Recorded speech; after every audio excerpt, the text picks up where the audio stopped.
Okay. Well, we're going live. I hope I'm live over here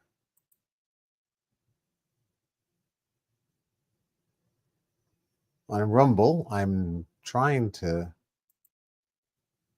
let's see.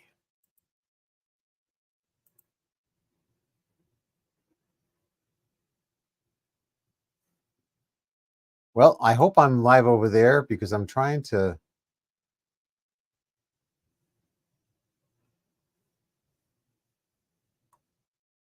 Can someone let me know if I'm live? Appreciate it. Trying to understand all this.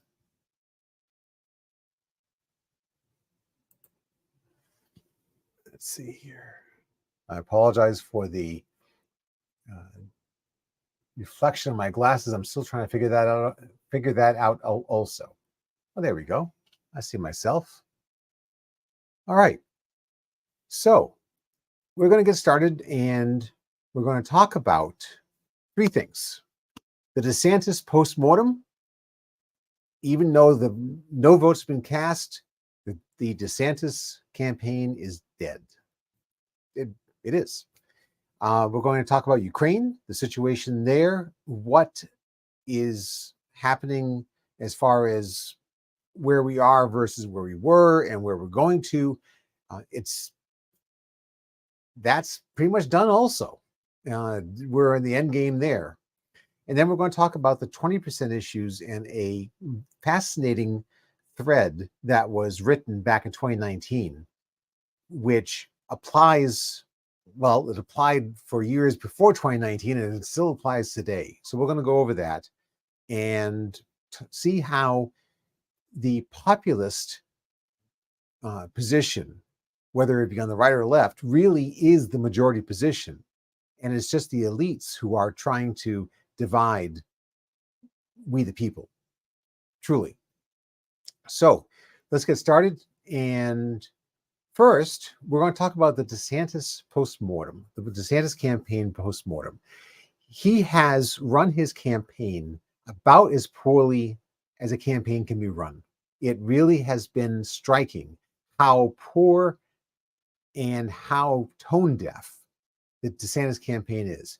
It's not that they don't have some good positions. It's not that they don't have some good policies. It's not that at all. It's how the campaigns run, what they're doing to turn off the voters they need, and how they've absolutely been horrendous in their personnel decisions. One of the big things they've talked about against Trump, that Trump doesn't make good personnel decisions. And they do have a point. Trump's personnel decisions have not been the greatest.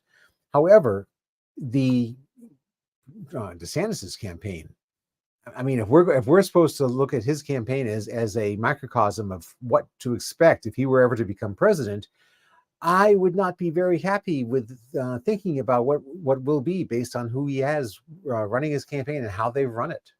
So let's take a look at something which I find fascinating, and that is what I call the DeSantis slide.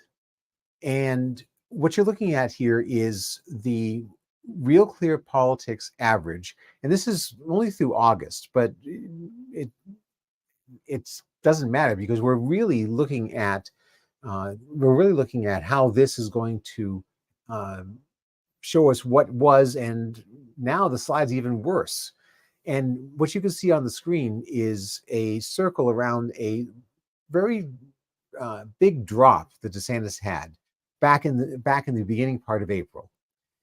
Now, all of us have gone through so much since April. You know, what happened in April? Well, what happened in April was DeSantis came out and basically he finally, after months and months, finally said, I'm running.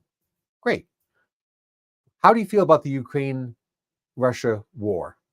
Well, DeSantis came out and was basically, he was for peace and he wanted to end the war.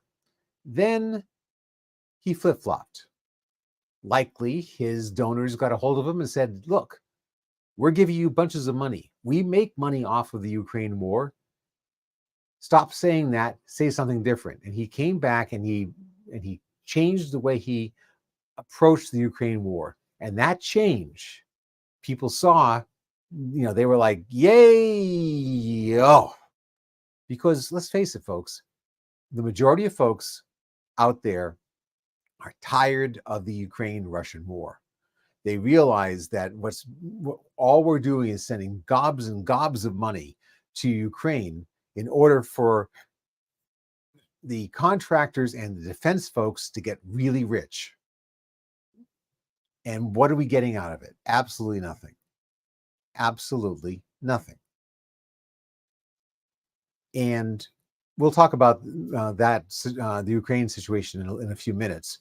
But you can see the slide happen right there. I mean, that steep drop happened right there. And then the slide started going down. And it's continued to go down. And it hasn't gone up.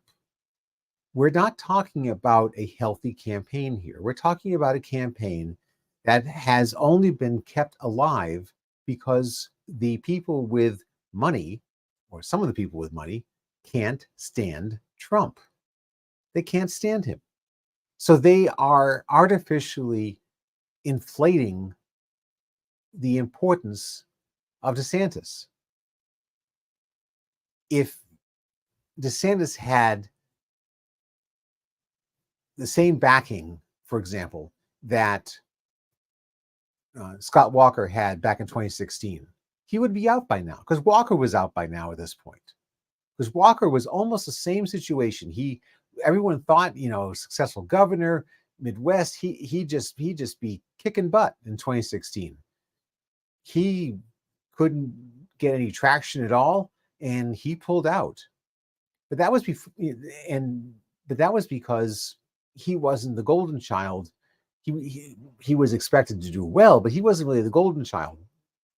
DeSantis has made himself, or was made into, the golden child, the person who is going to come and take over the mantle of MAGA and be the next Trump without the mean tweets. And everyone thought that he'd be the next guy. And he certainly seemed like that. He was doing a great job in Florida. No issues down there, as far as I can tell. I mean, maybe a couple here or there, but nothing big. And he was doing great. Now he has a situation where he has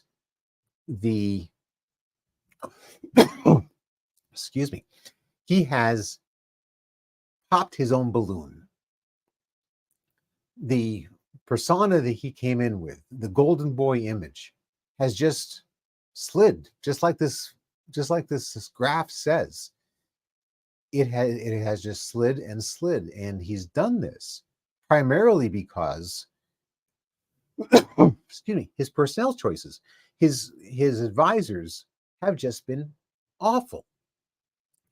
He's tried to make his campaign run on big dollar donations. They weren't able to get a groundswell of small dollar donations coming in, and so then he had to be even more dependent on his PAC. And legally, you can't be that dependent on your PAC. So it has just gone from bad to worse. Now, what if DeSantis had run his campaign like Vivek Ramaswamy? Think about it. If he had run his campaign like Vivek, he would be doing so well right now. In fact, he'd be doing so well, he would be not only a strong second to Trump, he'd be increasing his base. He would not be losing it. So what do I mean? What has Ramaswamy done that DeSantis didn't do? Ramaswamy, anti-war, right from the start. He was against expanding the Ukraine war. He wanted to end it, wanted peace. He was solid on that. He hasn't flip-flopped. He protested the indictments for Trump. If you remember back in May, was it May? Yeah, May, when Trump was indicted for the first time down in Florida for the records at Mar-a-Lago, which is, that's a crazy indictment anyway, just like all of them. But regardless, Ramaswamy went down to Florida into DeSantis' home state. He called on all the other, Ramaswamy called on all the other candidates to join him down there to protest this, because this was absolutely wrong. And he did it, and he's been consistent on that. DeSantis, well, I get back to me tomorrow. I'll let you know how I feel tomorrow. That's how it came across. He was not decisive. He did not come out and decisively say what is happening to Trump is absolutely wrong. It's lawfare. It is against the Constitution. It is against we the people. It is absolutely and positively the wrong thing to do. It should be shut down, and I will shut it down. And at the same time, I'm going to support Donald Trump in his efforts to get this taken care of. That would have gone so far if he had been that strong like Ramaswamy was. But he wasn't. He played politics. And he's trying to get, DeSantis' whole thing was to get people away from Trump to him. Well, you don't do that if you're equivocating about something that is happening to Trump like this. This absolutely illegal, immoral, unethical lawfare that's happening to Trump. DeSantis was playing politics with it, and people started, just like they did with the Ukraine flip-flop. I don't trust him. I don't trust him. You don't get people to come to your side if people don't trust you. They see you being a tool rather than being your own man. And he has continued that all along. On top of that, DeSantis and his supporters, both online and his campaign, have been absolutely terrible towards Trump and also towards the people who support Trump, calling them all sorts of names and disparaging them and demeaning them. You don't win the hearts and minds of people by doing that. It is absolutely insane. And it really shows what a lot of people have been saying from the beginning, is that DeSantis came in, his whole campaign was designed to wait for the lawfare to take Trump out, and then he would walk in the conquering hero. I'm sorry. That's been, without gaining the trust of the people, he'll never get it. Even if Trump were to drop dead tomorrow, he wouldn't get it. I know I would fight him tooth and nail. I don't trust the man. I don't like him.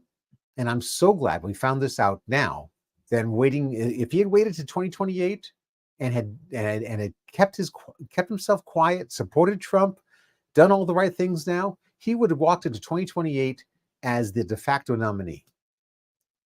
Absolutely. But he didn't. And now we know. We know what kind of man he is. We know what a tool he is. And he has ruined his career. He has. When he finally ends his campaign and goes back to Florida, he is going to be a hurting governor. Who's going to want to deal with him?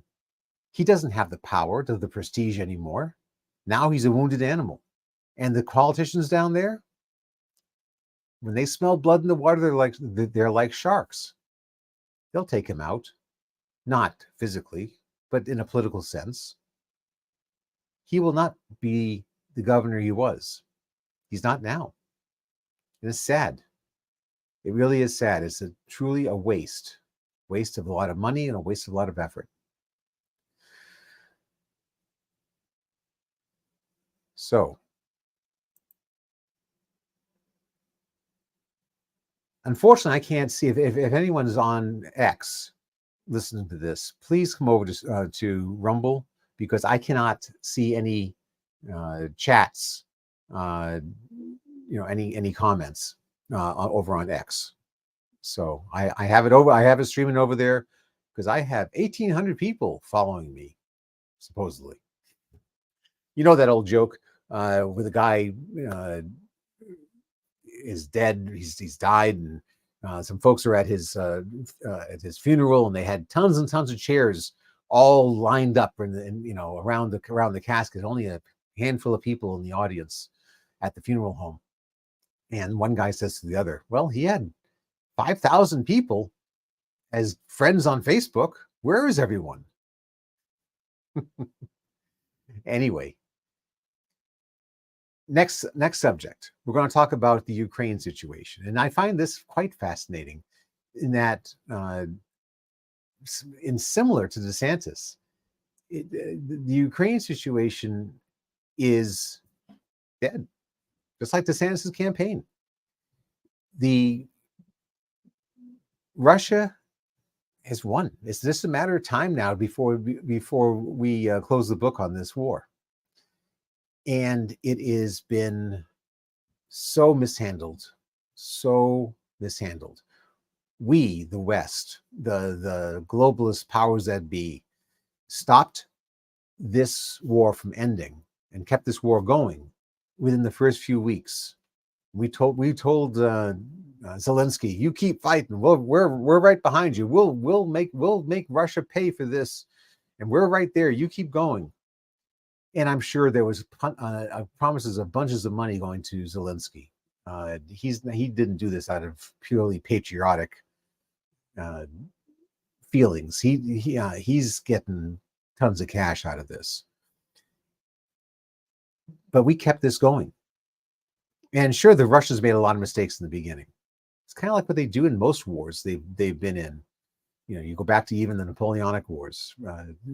They really messed up initially, and Napoleon went straight in, and then the winter happened, and Russia turned around and decimated his army.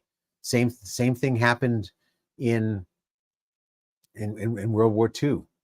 It was almost happening in World War One, except the Bolshevik revolution happened, and that kind of got Russia out of the war.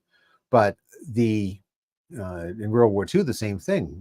Hitler's troops were going in and winning and winning and winning, and then they couldn't get quite far enough to deliver the knockout blow. Winter happened, same thing, and when Russia got its act together, and because Russia, people forget, the Russians have been through many invasions, and this is where we out here, particularly in America, because we have not been invaded. We haven't. We kicked the British out. They came back in 1812, sort of, kind of invaded, but not really. And then, since then, nothing. So no one has any memory, and really no institutional memory, of being invaded. The Russians have been invaded many times over hundreds of years. And because of that, it's their fear of invasion and their total they're so wrapped up about protecting themselves. It's so deep in their psyche because they've been invaded. The Mongols. If no one understands how bad the Mongols were, think of what Hamas has done to Israel. Pretty bad, right? Now think of Hamas with the force of an army. How do I want to put it? Like the American army acting like Hamas, and the Mongols would actually go into a town. They conquer the town. They gather up they kill all the men. They gather up the women and children, and then they herd them in front of the army to the next town, acting as human shields as they went in to attack the next town. And they do it over and over. And they do other things too, which were even worse. So this type of fear, and it is a fear, is deep in their hearts, in their psyche.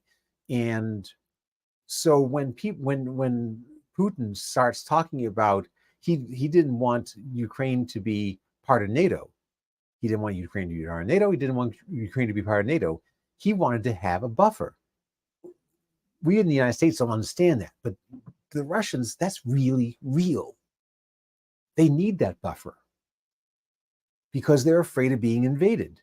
They're afraid of the Mongol horde still, and they're afraid of Europe because Europe's invaded them 3 times since 1812. Now we think, well, that's a long time ago. Well, not really. Not to the Russians. To America, it's 250 years is like forever. To the Russians, that's a drop in the bucket. Their history goes back over 1,000 years, more if you want to count, some of the other tribes back then. But but we have such a short idea of history, and the Russians have been through a lot more ups and downs, and a lot more trials and tribulations. The Russians are resilient. We talk about resiliency. I was in the military for 38 years. You have to be resilient. You have to be able to handle all this stuff. We have no clue what it takes to be resilient. Most of us don't. Nope. Resiliency kind of went out in World War II, because after that, life got easy. Life got easy. And we, Americans, have no clue what true resilience is. The Russians do, though. How many folks were killed during World War II in Russia? Lots. How many places were burned and destroyed? Because the Russians, as they retreated, did a scorched earth policy. Yeah. And then they came back. Nothing builds resiliency like coming back from near defeat. You can handle things. So when the Russians messed up in the first 6 months of this current war, they finally got their act together. They have tremendous resources. They truly do have a good manufacturing base, and they have short supply lines. Now, anyone who understands logistics, should be able to very easily see who has the advantage. Do the Ukrainians have the advantage, or do they have to bring things in from the West because they don't have the manufacturing capability? Or does the Russians? Do the Russians have the advantage? It's very simple. It's not hard to see at all. The Russians, once they got their act together, once they got their supply lines together, they're good. They have the resources to take care of this. Now, we also thought that our sanctions would bring Russia to their knees. Nope, not even close. What we did was we wound up pushing the Russians into the Chinese and the Chinese together, which was stupid.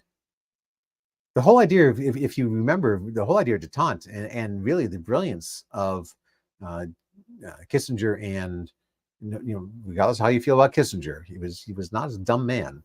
He understood that, and Nixon agreed with him, that you had to keep China and Russia from getting together. So that's why we had detente, and that's why they went over to China and made nice with China. Not because China was nice.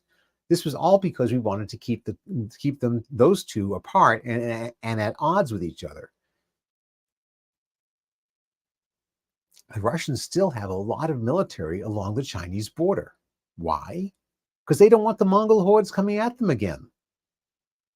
And you might say that was hundreds of years ago. Again, that's simplistic thinking, and that's not realizing the psyche of the Russian people. So, what have we done? because of our sanctions, we've pushed the Russians and the Chinese together. That is not a good thing for us. It's not. So what's happening now? So we got a little bit of history there. So what's happening now? Let's take a look at the a map, and I'm going to make this as big as I can. And hopefully this is decent size to you.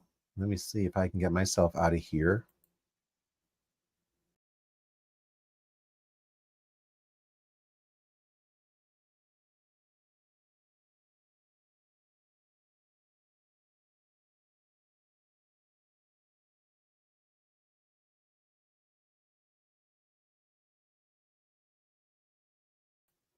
Yeah, there I am again. Sorry about that. I think I need to stay there. So let's take a look at this here. And I apologize for the this is from our friends at Southfront.press. I just grabbed a screenshot, and there's a bunch of information written here about what's happening today. I'm not worried about exactly what's happening today. What I wanted to point out is the geography of the situation. The Russians want to have two things. They want to have, well, they want more than two things. They want to have a buffer. Remember the thing about buffer. They want to have a buffer. They want to have their people, the Russian-speaking ethnic people who've been really, really, as Trump would say, badly treated, as in terrorized by the Azov battalions, which are neo-Nazis, Ukrainian neo-Nazis. And you say, what do you mean Ukrainian neo-Nazis? Yep. We had to change our laws in order to allow for us to support Ukraine, because the Ukrainians have Nazis. They do. They're proud of it too. Anyway, what you see over here in red is what the Russians have right now. This is primarily the Russian-speaking area. They probably want to come up a little further to the west to get the rest of the Russian-speaking area. But this is what they really want to have as their own land. They also probably want Odessa. Now, Odessa, you probably can't see it too well, but it's if you see where Romania is here, and you go to the right, go to the east, it's right on the Black Sea. There, it's an extremely important port, and they want that. Why would they want that? Well, they want that for a couple of reasons. One is Russia is always looking for warm water ports. They're basically landlocked. The only warm water ports they have right now that are Russian are in Crimea, and also over in Vladivostok, which is over on the Pacific side.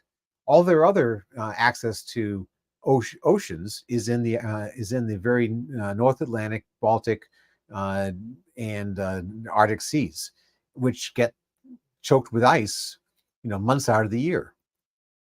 So having more ports with access to warm water is very important to them, and Odessa would be ideal for them. Now, getting Odessa would be not only serve the purpose of getting a warm water port, it would also serve the purpose of getting back at Ukraine and making Ukraine basically landlocked.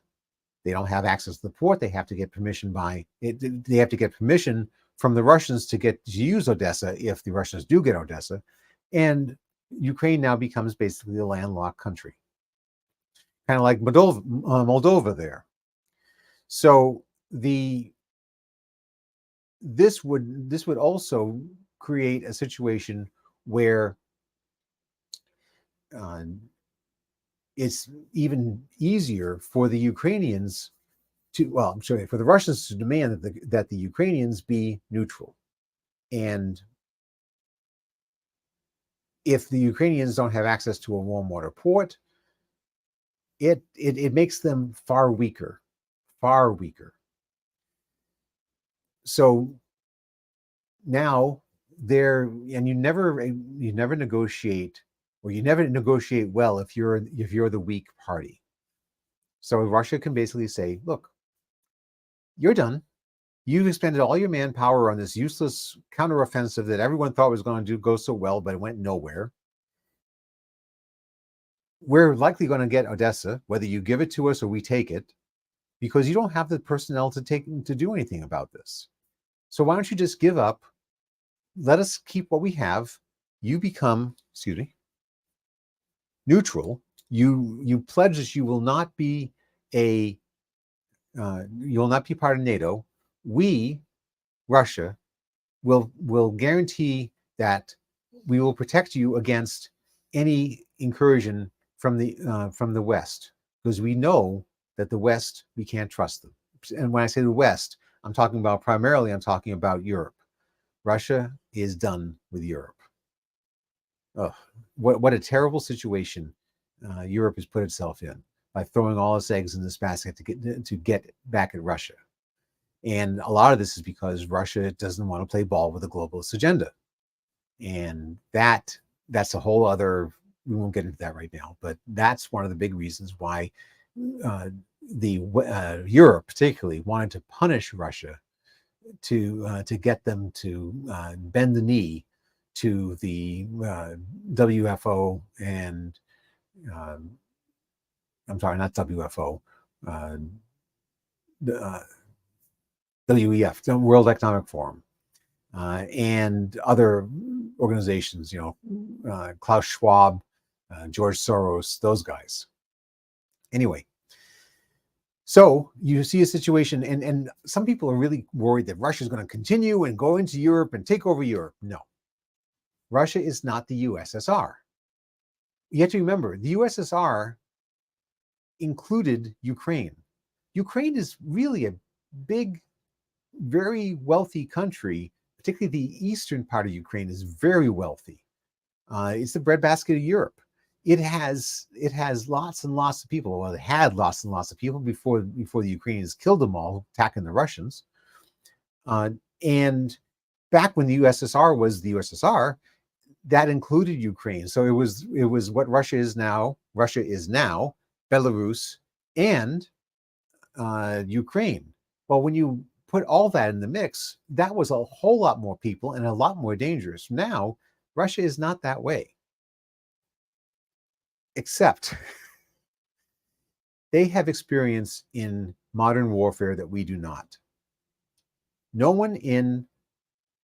American general, no British general, no German general is used to artillery bombardments, is used to dealing with drones en masse.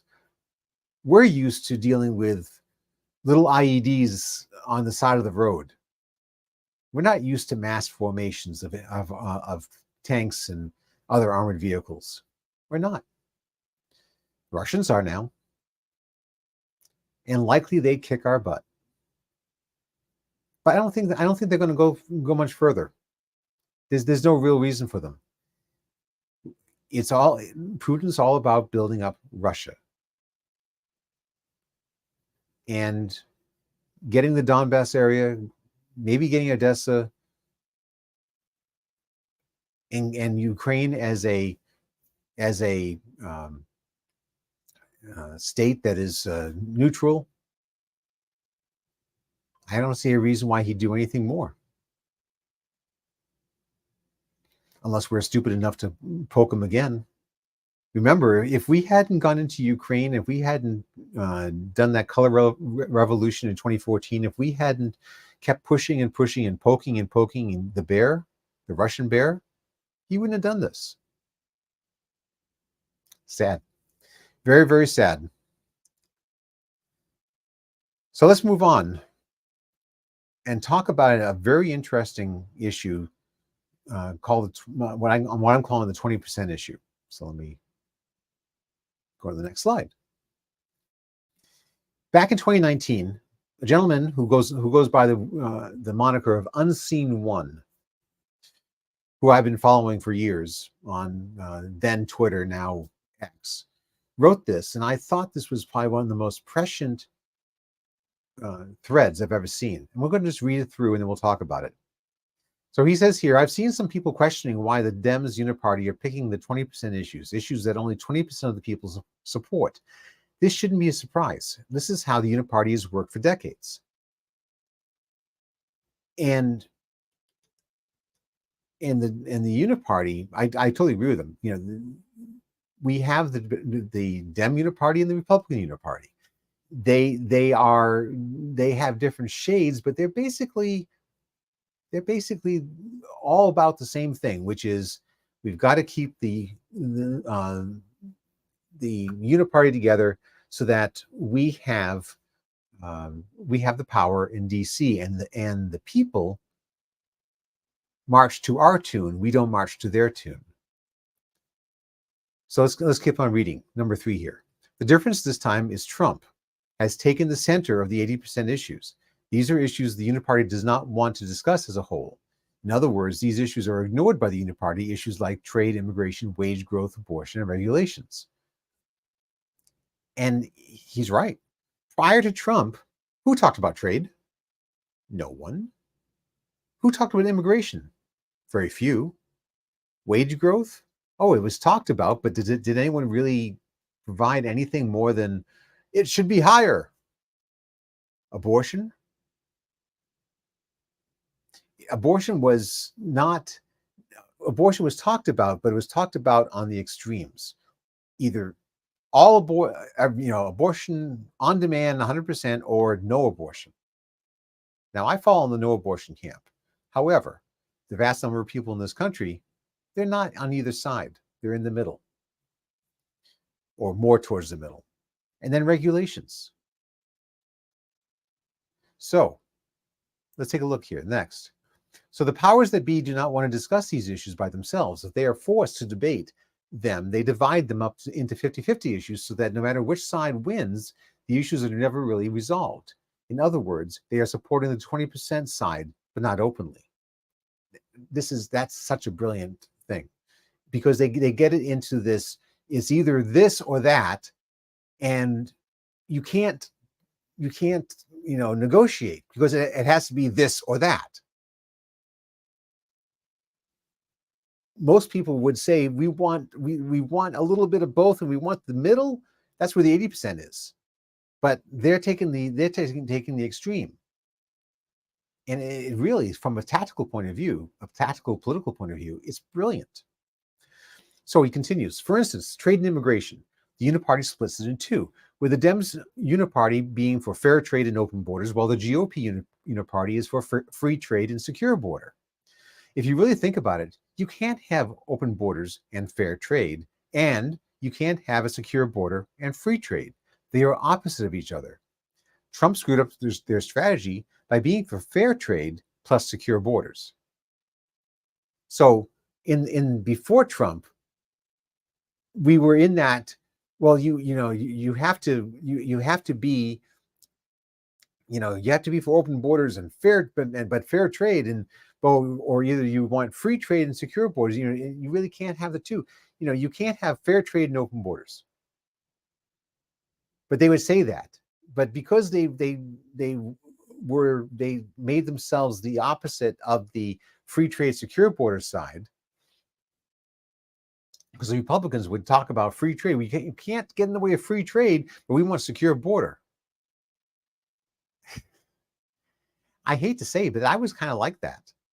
I was, I was an economics major in college, and free trade absolutely made so much sense until it didn't.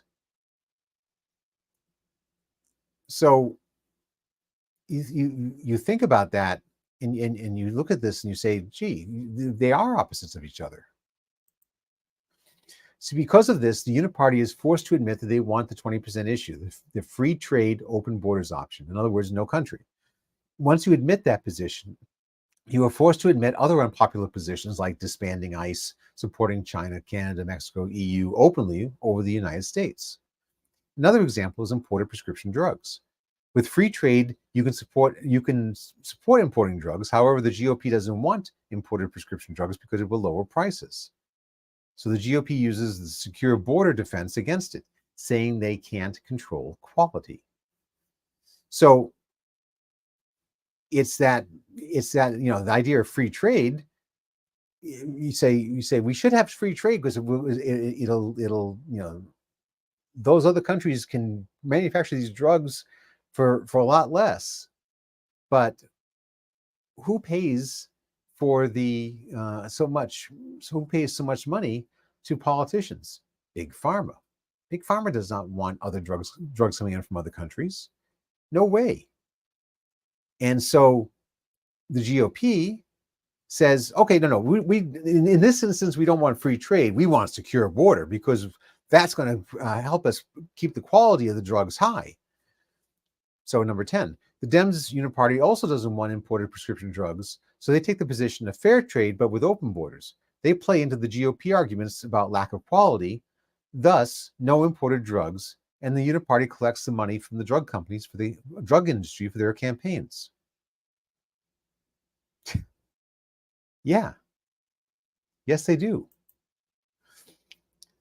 The Uniparty once again took an 80% issue that almost everyone agrees with, import the same drugs at lower prices, and changed it into a 20% issue. Drug research, quality, open borders, etc., so it can never be fixed.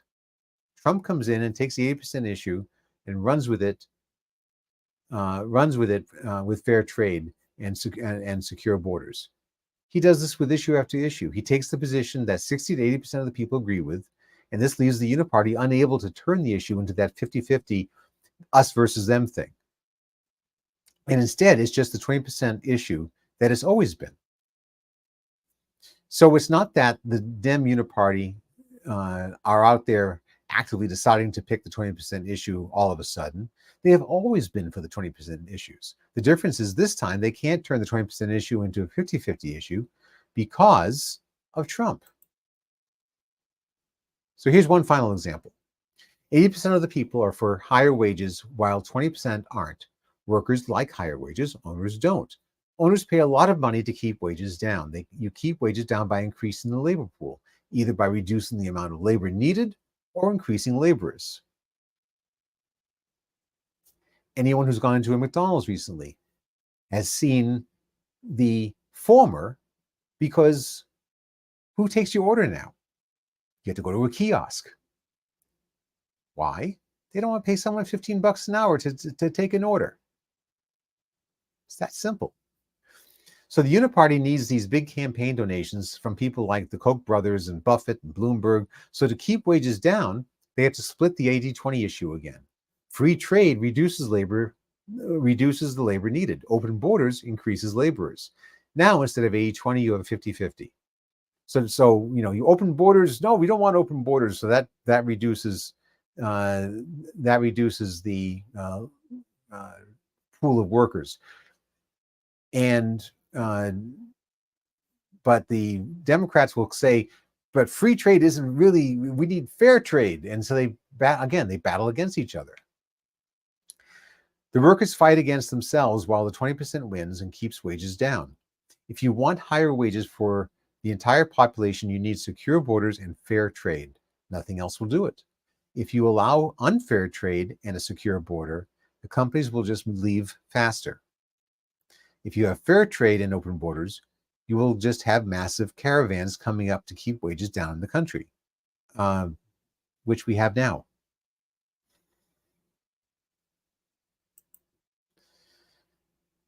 We really don't have a 50-50 country on most of the major issues. It's more like 70-30 or even 80-20. The problem is that the 20% controls the media and most of the politicians. So it's easy to create an illusion that it's 50-50. So how does the Uniparty defend against this? Well, they make people hate the man that supports the 80% issue. They call him a racist, a traitor. They spy on him and automatically take the opposite of every issue to make it appear he is wrong, evil, or a dunce. And then he concludes by saying, I like the fact that Trump fights, but I love his positions on the issues. The 20%ers know that if 10 to 30% more people wake the hell up, their entire world will change. and there are trillions of dollars at stake. And he's so right. But let's go back to number 18 here, because this is really, really important. We don't have a 50-50 country on most of the major issues. It's more like 70-30 or 80-20. And you see that a number of the issues that Trump takes are the same issues that Bernie Sanders took, but from a slightly different angle. Bernie Sanders on trade sounds a lot like Trump. It's really interesting. If you look at his trade stance, he sounds a lot like Trump. He's also for increasing wages and all that sort of thing. And that's the populist left. Bernie's not running this time, although even though he's older than Biden, he's certainly, his mental faculties are much better. Not that I want Bernie, but at least you're talking to someone rather than Biden, who you're talking to the person who is actually talking into his earpiece. Anyway, you have RFK Jr. He's a populist candidate, but from the left. And I hate using the term left, but more liberal side. He is a person who is anti-war, deeply anti-war. America is anti-war. It really is. We've had enough war. And we, the people, are the ones who goes out and fights the war. The elites, the elites of the GOP and the Democratic Party, do they? Please give me a break. They don't. The elites don't. Not even close.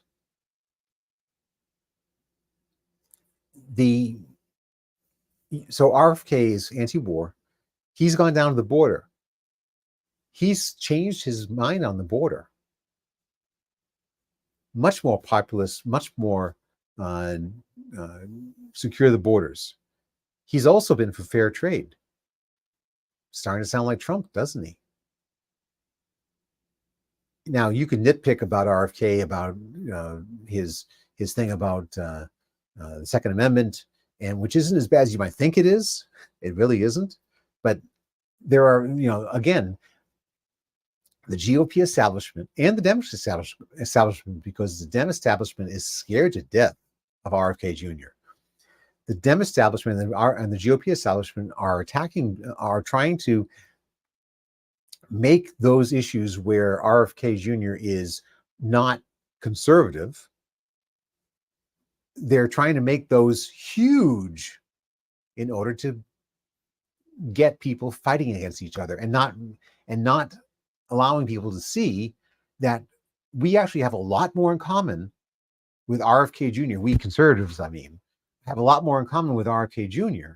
than we do with the GOP establishment or the Dem establishment. It's really an important point to make, and what my ex-friend here, Mr. Unseen One, makes in number 18, that we don't have a 50-50 country on most major issues. It's 70-30 or 80-20. The same, he mentioned about abortion. Same thing about abortion. 80% of the country does not want abortion on demand. They do not want to have third trimester, late-term abortions. They don't want it. They don't want it. Like Trump says, they don't want to think about ripping the baby out of the womb and killing it. They don't want to do that. But they haven't gotten to the point where life begins at conception. They don't get that. They don't want to get that. Be that as it may, we can argue and philosophically make a huge argument about life and all this sort of thing, but people aren't comfortable there yet. Hopefully they will, but not now. So what should we do as we being trying to bring people together rather than trying to make them rather than to divide them? We need to find that compromise. We need to find that position which the majority, the 80% of the people agree with. And that's going to be abortion up to a certain period of time, probably 15, 16 weeks, maybe 20 weeks. Now, you know, that's going to really make a lot of people upset on the pro-life side. I get it. But